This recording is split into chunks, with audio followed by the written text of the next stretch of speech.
Microsoft వాళ్ళు present లే offs వాళ్ళ 7% వర్క్ ఫోర్స్ అంటే అప్ టు 125,000 మెంబర్స్ని లే ఆఫ్ చేయడానికి ప్లాన్ చేశారంట. మోరార్లెస్ ఇంటర్నల్ ఈమెయిల్స్ వెళ్ళిపోయినాయి. సో వాళ్ళు అంటే కొంతమందికి రిటైర్మెంట్ ప్లాన్ అనేది ఇస్తున్నారు వాళ్ళ ఏజ్ని బట్టి, వాళ్ళ ఎక్స్పీరియన్స్ని బట్టి. అట్ ద సేమ్ టైం మెటాలో కూడా ఆల్మోస్ట్ 8,000 మెంబర్స్కి ఆల్రెడీ వాళ్ళ ఇంటర్నల్ డిస్కషన్స్ కూడా జరుగుతున్నాయట. క్లారిటీగా చెప్పారు. మే 20th వాళ్ళందరికీ నోటీసెస్ వస్తాయట. అంటే ముందే ఇచ్చేసారనమాట డేటు.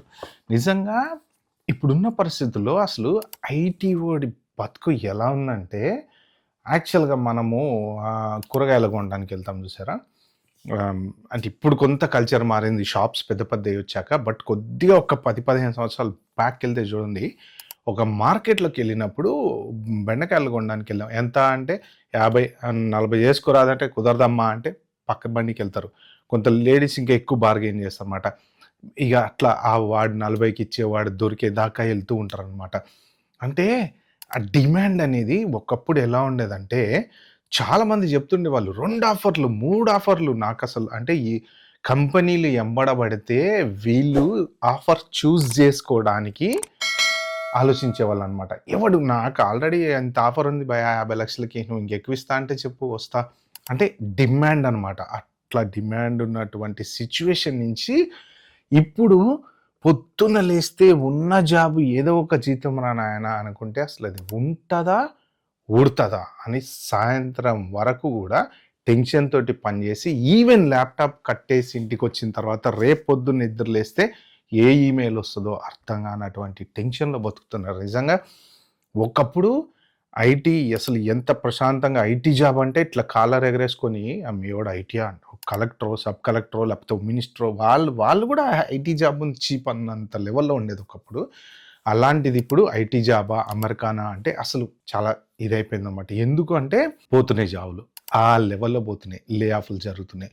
ఇక ఇండియాలో ఉండే వాళ్ళందరూ అందరూ అమెరికాలో జాబులు పోతాయి అంటారు. మళ్ళీ ఎవ్వరు రావట్లేదండి అంటే ఇక లైన్ కట్టి అందరు బయలుదేరైతే రారు కదా. సో ప్రెజెంట్ ఏంటంటే మైక్రోసాఫ్ట్ వాళ్ళు యాక్చువల్గా లే ఆఫ్స్ చేస్తున్నారు, మెటా వాళ్ళు కూడా లే ఆఫ్స్ చేస్తున్నారు అనమాట. ఆ పర్టికులర్ టాపిక్ గురించి దీంట్లో మాట్లాడదాం. మీరు ఏదో లాస్ట్ వరకు చూడండి. సో వెరీ ఇంపార్టెంట్ వీడియో అందరికీ, ఐటీ వాళ్ళందరికీ. సో ఇది ఒక పర్టికులర్గా జాబులు పోతున్నాయని టెన్షన్ పెట్టడానికో, భయపెట్టడానికో, పానిక్ క్రియేట్ చేయడానికో మనం ఇట్లా కామెంట్లలో వాటిలలో వీటిలో మాట్లాడుకోకూడదు. ఎందుకంటే జనరల్గా ఇన్ఫర్మేషన్ అనేది ఖచ్చితంగా అవసరం. అంటే ఏంటంటే ఫర్దర్గా ఇప్పుడు మనం తెలుసుకుంటేనే కదా రేపు పొద్దున ఎలా మనం ముందుకెళ్ళాలి, ఏంటి ప్రస్తుతం ఏం జరుగుతుంది అనేది. సో టెన్షన్ పడి ప్యానిక్ అయ్యి చేయగలిగేది ఏం లేదు. ఉంది ఉద్యోగం, జీతం వస్తుంది అంటే ఉంది, పోయింది అంటే పోయింది. అంతకన్నా ఎవరికైనా అందరికీ రొటీన్గా జరిగేదే అది.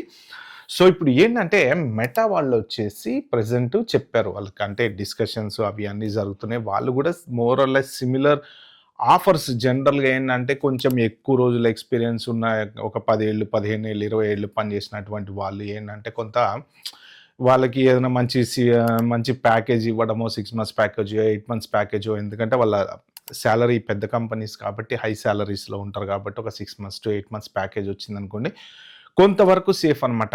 కానీ ఎంతవరకు సేఫ్, ఎన్ని రోజులు సేఫ్? పిల్లలు కాలేజీకి వచ్చిన వాళ్ళు ఉంటారు, యూనివర్సిటీకి వెళ్ళే వాళ్ళు ఉంటారు, ఫీజులు కట్టే వాళ్ళు ఉంటారు.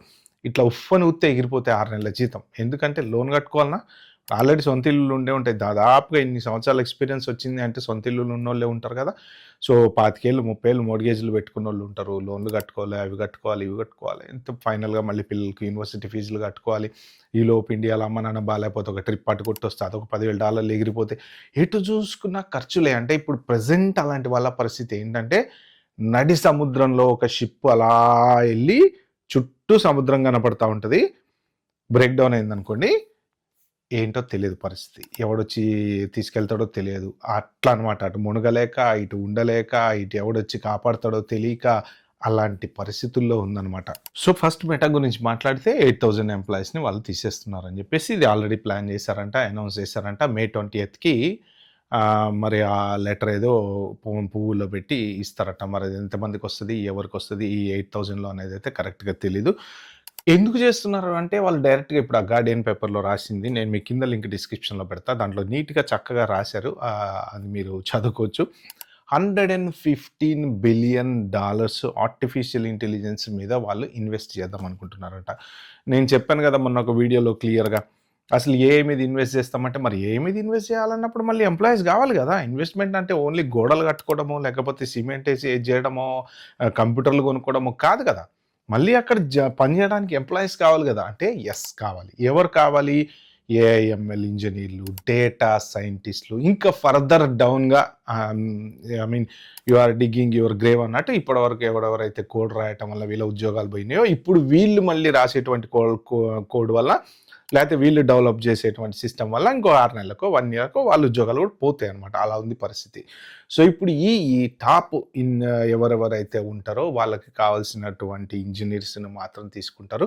మరి ఎవరిని తీసేస్తున్నారు అంటే ఇక హెచ్ఆర్ రిలేటెడ్ వాళ్ళు, లేకపోతే ఈ ఏఐ సాఫ్ట్‌వేర్స్ ఏదైతే చేయగలిగినటువంటి మిడిల్ మేనేజర్లు ఎవరైతే ఉంటారో, ప్రాజెక్ట్ రిలేటెడ్ వాళ్ళు, టెస్టర్సో, లేకపోతే ఇలాంటి జాబ్‌లు రీజనబుల్లీ ఒక టీమ్‌లో 50 మంది ఉంటే ఒక 30 మంది జాబులు పోతే, ఒక 20 మంది మోస్ట్ ప్రాబబ్లీ అప్ స్కిల్ అయ్యి గనక వాళ్ళు సర్టిఫికేషన్లు అవి ఇవన్నీ చేసుకుంటే గనక వాళ్ళు ఫర్దర్‌గా నెక్స్ట్ వచ్చేటువంటి ప్రాజెక్ట్‌లో మాత్రం ఖచ్చితంగా ఉంటారు వాళ్ళు. వాళ్ళ తర్వాత ఎలా ఉంటదో పరిస్థితి అనేది తెలియదు గానీ, బట్ ఇప్పుడు ఈ ఇన్వెస్ట్‌మెంట్‌లో అంత హైలీ స్కిల్డ్ ఉన్న వాళ్ళు మాత్రమే వాళ్ళకి కావాలి. లో స్కిల్డ్ ఉన్న వాళ్ళకి ఇంకా అవసరం లేదు.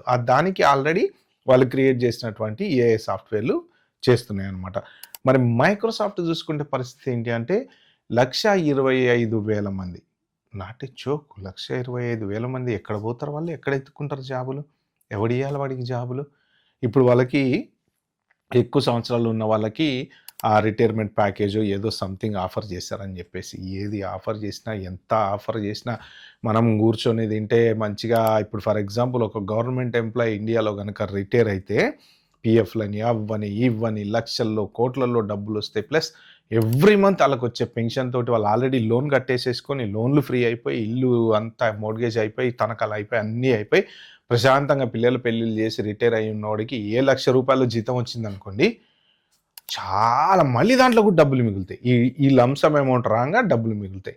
కానీ ఇన్ని రోజుల నుంచి ఐటీ అని నేను ఐటీలో బాగా సంపాదించిన వాళ్ళున్నారు. ఐటీలో మంచి ఒక రేంజ్‌కెళ్ళిన వాళ్ళున్నారు. కానీ ఏమిటంటే ఫ్యూచర్ ఏంటి? రిటైర్మెంట్ ప్లాన్ ఏంటి అంటే తెలియదు.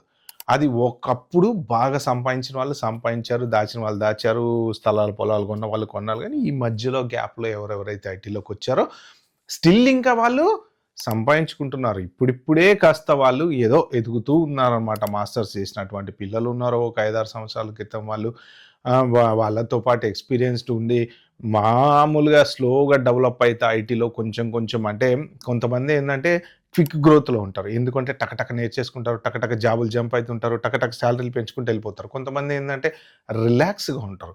ఇప్పుడు అయ్యే నేర్చుకుందాంలే, చూద్దాంలే, ఎళ్తున్నాం, వస్తున్నాం, ప్రాజెక్ట్ ఇచ్చారు, చేసుకుందాం, అలా కొంతమంది ఉంటారు. సో, అలాంటి రిలాక్స్ అయిన వాళ్ళందరూ గూడా ఆబ్వియస్లీ ఇప్పుడు ఎళ్ళిపోతూ ఉంటారనమాట. సో, ఎందుకంటే వాళ్ళు స్కిల్ అప్‌డేట్ జేసుకోరు, అప్ టు డేట్ ఉండరు.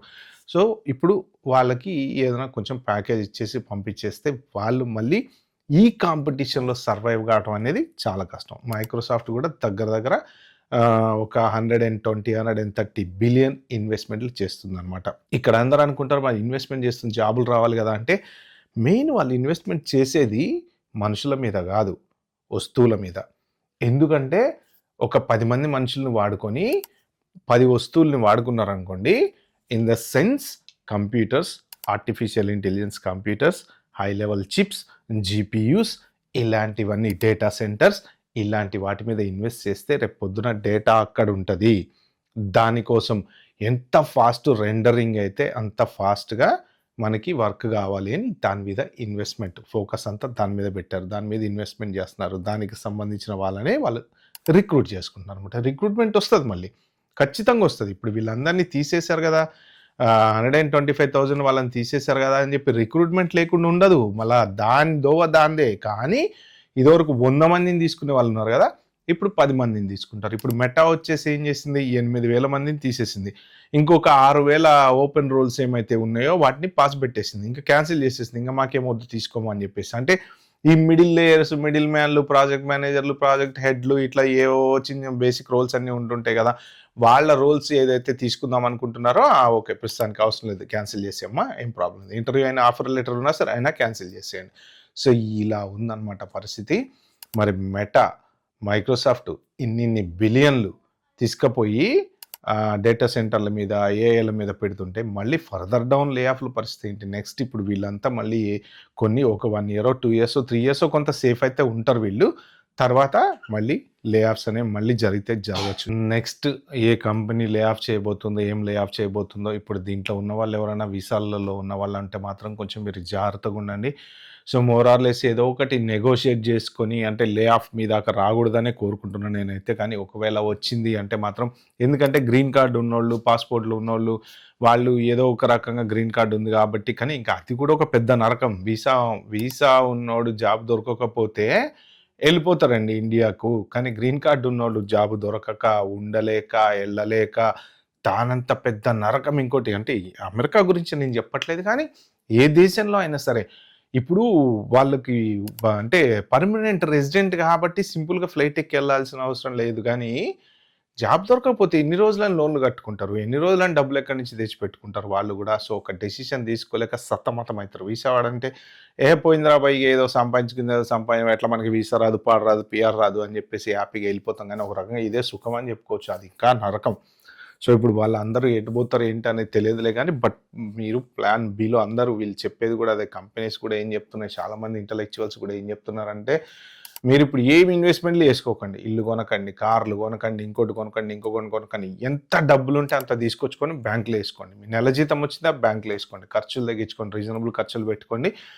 నెక్స్ట్ 1-2 ఇయర్స్ అసలు ప్రస్తుతం ఏం జరుగుతుందో తెలిసే వరకు మిమ్మల్ని మీరు సెక్యూర్ చేసుకోండి ఫైనాన్షియల్‌గా అనే చెప్తున్నారనమాట. సో, ఇప్పుడు వీళ్ళ వీళ్ళ ఇక్కడ ఈ 15% తర్వాత 8% తర్వాత 6,000 జాబులు ఇయన్నీ లెక్కేసుకుంటే దగ్గర ఎంత లేదన్నా ఒక 1,50,000 జాబులు ఈ ఇయర్ ఓవరాల్‌గా ఇప్పటి వరకు రీసెంట్‌గా మన ఒరాకిలు ఇవన్నీ కలుపుకుంటే 1,50,000 మంది బయటకొస్తే, ఈ 1,50,000 మందిలో ఎంత లేదన్నా ఒక 40,000-30,000 దొరికితే జాబులు దొరకొచ్చు. వాళ్ళు టక వస్తారు, స్కిల్ అప్డేట్ చేసుకొని ఎత్తుకుంటారు. మిగిలినోళ్ళంతా ఎక్కడికి పోవాలి? ఈ లే ఆఫ్ చేసిన కంపెనీలలో మళ్ళీ జాబులు దొరకవు. పోనీ వేరే ఏదైనా కన్సల్టెంట్‌ని పట్టుకొని ఎక్కడన్నా జాబ్ ఎతుక్కుందామా అంటే, చిన్న కంపెనీలు ఏమిస్తాయి? ఎంత జీతాలు ఇస్తాయండి? వీళ్ళు ఇచ్చినంత జీతాలు ఇస్తాయా? మైక్రోసాఫ్ట్‌లో $2.5-3 లక్షల పనిచేసి వచ్చినోడు 50,000, 80,000కి వేరే చోట కన్సల్టెంట్ దగ్గర ఎట్లా పని చేస్తాడు? అంటే చేయలేరు కదా! సో, అది అన్నమాట పరిస్థితి. కాబట్టి వీలైనంత వరకు మాత్రం ఫ్రెండ్స్ జాగ్రత్తగా ఉండండి. సేవింగ్స్ అనేది చేసుకోండి. Okay friends. Bye. Have a good day.